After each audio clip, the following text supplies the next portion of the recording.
Hello दोस्तों, इंटेलेक्टो.इन के YouTube channel पे आपका स्वागत है।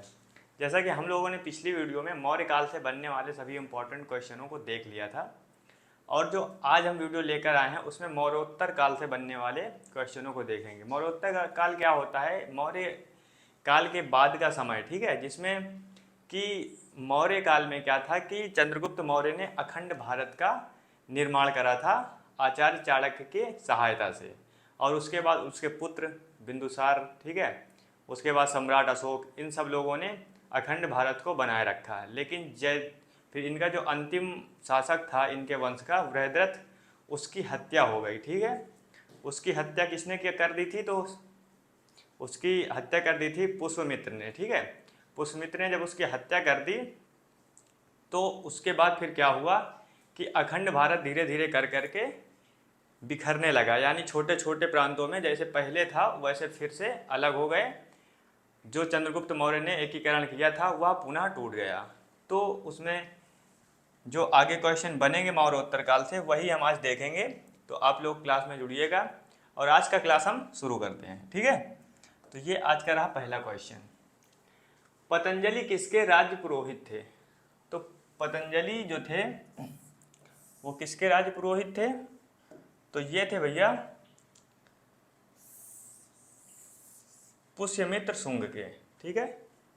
पुष्यमित्र शुंग के थे जिसने शुंग वंश की स्थापना की थी, ठीक है। शुंग वंश की इसने स्थापना की थी, ठीक है।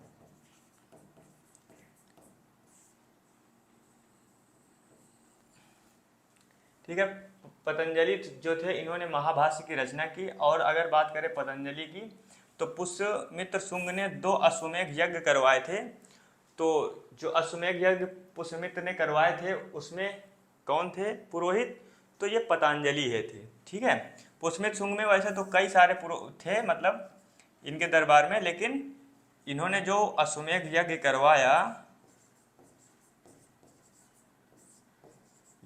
करवाया तो उसमें पुरोहित कौन थे? और 2 इन्होंने अश्वमेध यज्ञ करवाया था तो पुरोहित थे पतंजलि, ठीक है।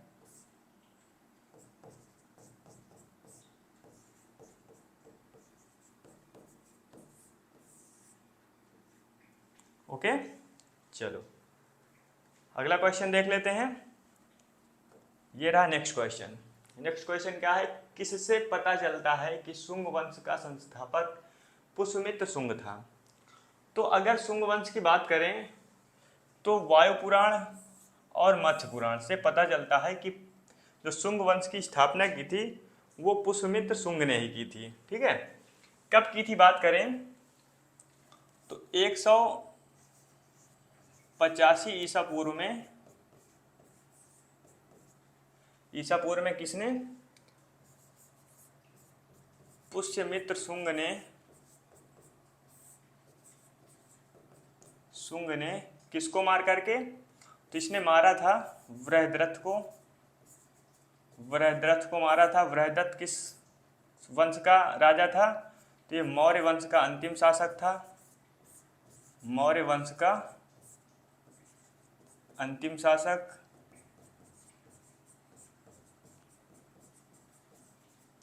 ठीक है। तो वृहद्रथ को मार करके 185 ईस्वी में इसने किसकी? शुंग वंश की स्थापना कर दी, ठीक है। पुष्यमित्र शुंग के बाद इनका लड़का हुआ अग्निमित्र, ठीक है। अग्निमित्र राजा बना, ठीक है।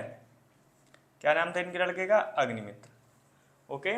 इसके बाद फिर इनके लड़के राजा बने, ठीक है। चलो आगे उसकी बात करेंगे।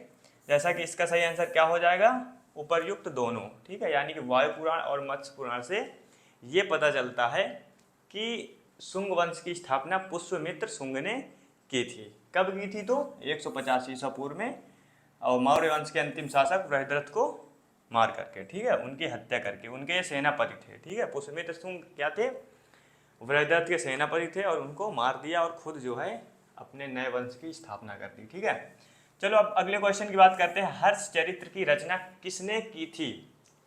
तो हर्ष चरित्र की रचना की थी बाणभट्ट ने, ठीक है। किसने की थी? तो बाणभट्ट ने की थी, ओके। अगर बात करें कालिदास की तो कालिदास ने एक रचना की थी, ठीक है, उस रचना का क्या नाम था?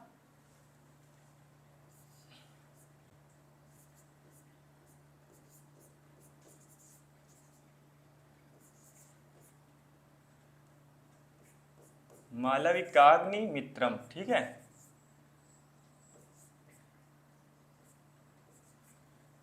ये क्या था, जो पुष्यमित्र शुंग का जो लड़का था उसके और जो है ये मालविका जो थी, इनके बीच की एक प्रेम कथा थी, उसकी रचना कालिदास जी ने की थी, ठीक है। अगले क्वेश्चन की हम बात कर लेते हैं।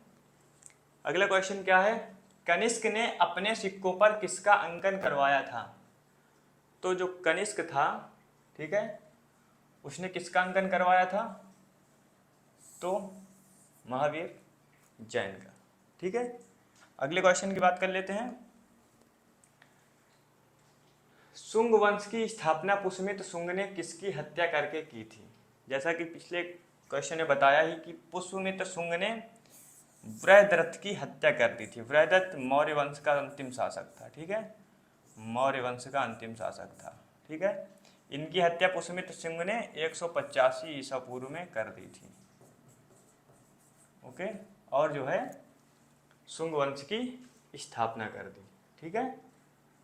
और जो वृहदरथ किसके वंश से थे? तो मौर्य वंश। मौर्य वंश की स्थापना किसने की थी? तो चंद्रगुप्त मौर्य ने, ठीक है। इसकी स्थापना की थी चंद्रगुप्त मौर्य ने, जैसा कि पिछली वीडियो में बताया है। कब की थी? तो 322 ईसा पूर्व में किया था, ठीक है। चलो अगले क्वेश्चन की बात कर लेते हैं। तो अगला क्वेश्चन जो है, शुंग वंश का अंतिम शासक कौन था? तो शुंग वंश का जो अंतिम शासक था वो था देवभूति, ठीक है। शुंग वंश का अंतिम शासक था देवभूति, ठीक है। देवभूति को किसने मार दिया था? तो वसुदेव ने, ठीक है। देवभूति था अंतिम शासक शुंग वंश का, और इसको कब? तो 75 ईसा पूर्व में इसका मंत्री था, जो कौन? वसुदेव, ठीक है। तो इसने इसकी हत्या कर दी, किसकी? देवभूति की, ठीक है। तो ईसा पूर्व, ठीक है, अंतिम शासक था देवभूति, और इसकी हत्या किसने की थी? तो वसुदेव ने देवभूति, ठीक है, देवभूति की हत्या कर दी, ठीक है। और कण्य वंश की स्थापना कर दी, ठीक है।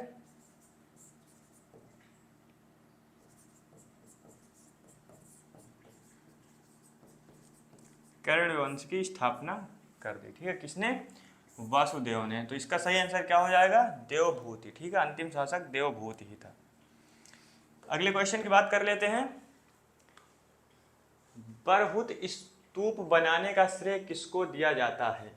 ठीक है, तो यह श्रेय दिया जाता है पुष्यमित्र शुंग को, ठीक है। पुष्यमित्र शुंग जो है ब्राह्मण जो था, ये पहले बौद्ध स्पूतों को तोड़वा रहा था, ठीक है। बाद में इसे पता चला कि नहीं, बौद्ध धर्म सही है, इसको इसने बाद में अपना भी लिया।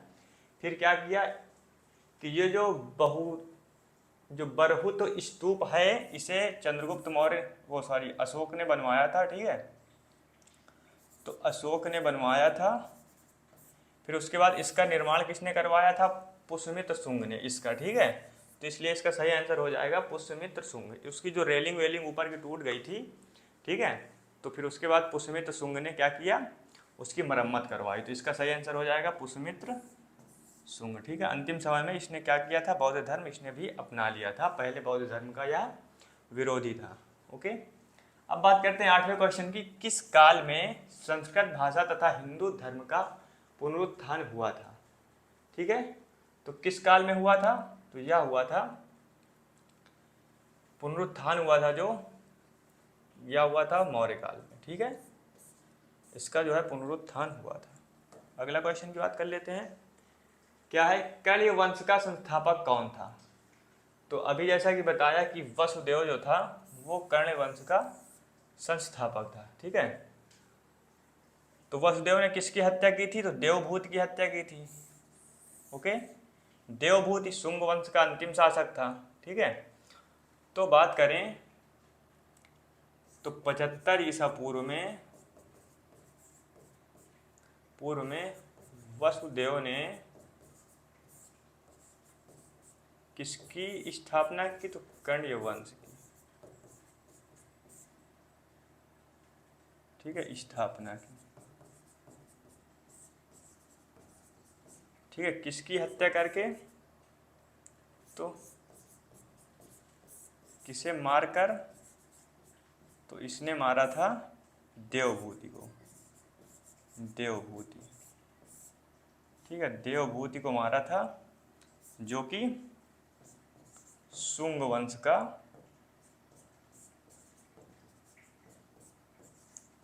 अंतिम शासक हुआ। अंतिम शासक था। ठीक है, अंतिम शासक था ये। चलो अगले क्वेश्चन की बात करें। शुंग वंश की स्थापना पुष्यमित्र शुंग ने की थी और अंतिम शासक देवभूति था। ओके, चलो नेक्स्ट क्वेश्चन की अगर बात करें, कौन कण्व वंश का अंतिम शासक था? तो जो इसका अंतिम शासक था सुशर्मन था। ठीक है, इसका सही आंसर क्या हो जाएगा? सुशर्मन। तो सुशर्मन अंतिम शासक था और इसको जो है 30 ईसा पूर्व में किसने मार दिया? सिमुक ने। ठीक है, तो इसको इतने में सिमुक ने मार दिया। सिमुक ने मार दिया। सिमुक इसका मंत्री था। ठीक है, सिमुक ने मार दिया और सातवाहन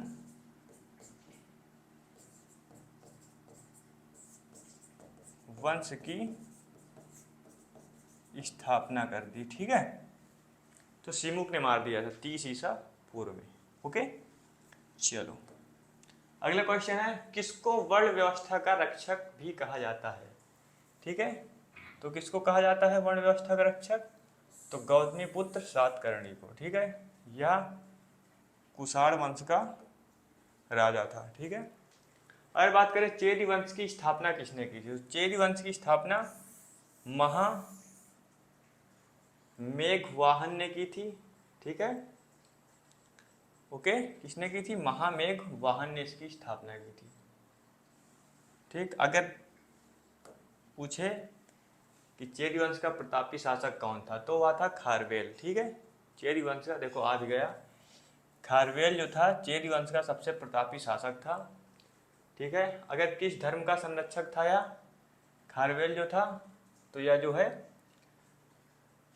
बौद्ध धर्म का संरक्षक था खारवेल। ठीक है, बौद्ध धर्म का संरक्षक था।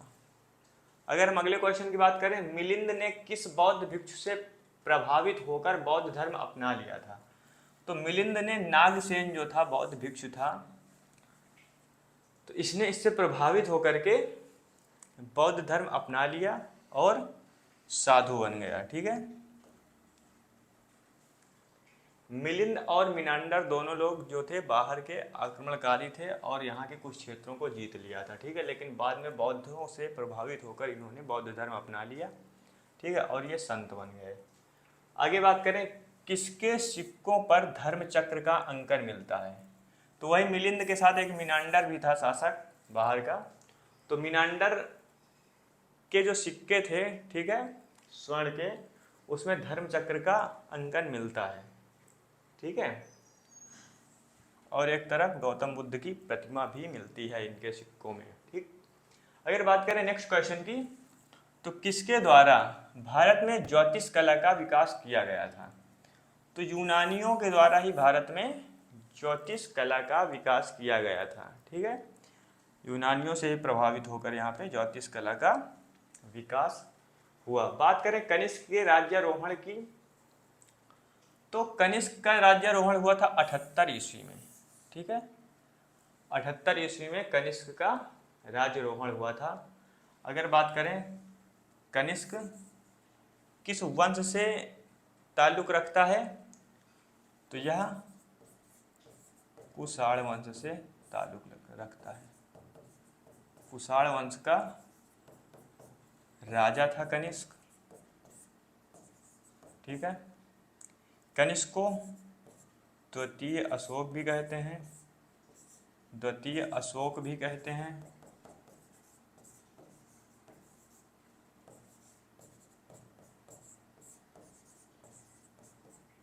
ठीक है, कनिष्क को द्वितीय अशोक भी कहते हैं। ठीक है। और जो कुषाण वंश का संस्थापक था, वास्तविक संस्थापक, तो किम डेलीफिसस था। ठीक है।